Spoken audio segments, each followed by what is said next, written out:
I take my children where real production is going on. So they like kale, I took them where they see acres of kale, right? So they know this is not a joke, it's real.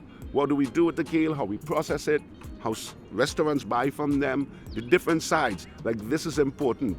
It might not be important to a big farmer, but we have children who are super interested to see how they start to the end. Hello, Farmer Chippy at your service, Executive Director for the Plantation Park Heights, the absolute best urban farm in Baltimore. I come from Trinidad, furthest island south in the Caribbean.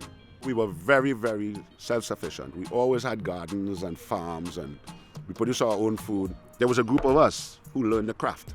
I happen to come from that batch, and we learned to do things with our hands. Trinidad and Tobago taught me that. I'm a vegetarian 30 years, so I couldn't find food to eat. So I started growing herbs right there in that yard there where you see it. And I'm 5x8. I built the raised beds with the keyholes. I joined the Future Harvest beginner farmer training. I started to grow the herbs, and we started cooking. We were always cooking.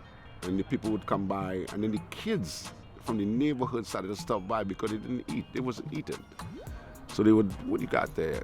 Give them a little bit, give me $2. Okay, you know, from $2 to the food, and then they start staying.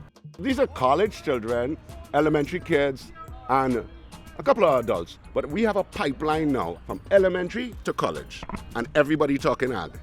We're gonna create our own work, manage our own resources, and train up the next generation of educated consumers and the next generation of American farmers. Come, talk with your farmer, see the food, know the food, learn about the food. You know, we have so much resources that we have people here who could do everything. Some people here who are specialized in nutrition.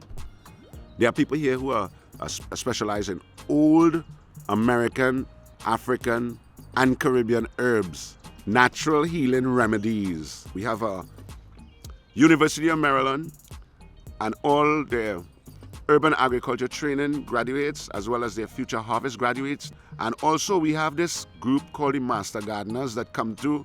They can identify plants without pulling them up during the weeding process.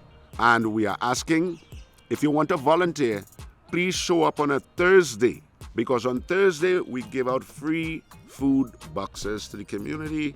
It's a perfect day to introduce yourself. It's Thursday, 12 to 6 in the afternoon. That's the introductory day, the volunteer day, the friendly day, the community day, the day when you come out and express who you are and what you know. Please remember the farmers market, Saturdays in the evenings, 4 to 9, and Wednesdays, Druid Hill Farmers Market, 3:30 to 8 o'clock. Come on out, taste the tropics. So here we are. We managed to create a dynasty, a safe space, a haven where people they rush here after their little jobs because they know they're free to do what they can and what they want. We're all having a good time together.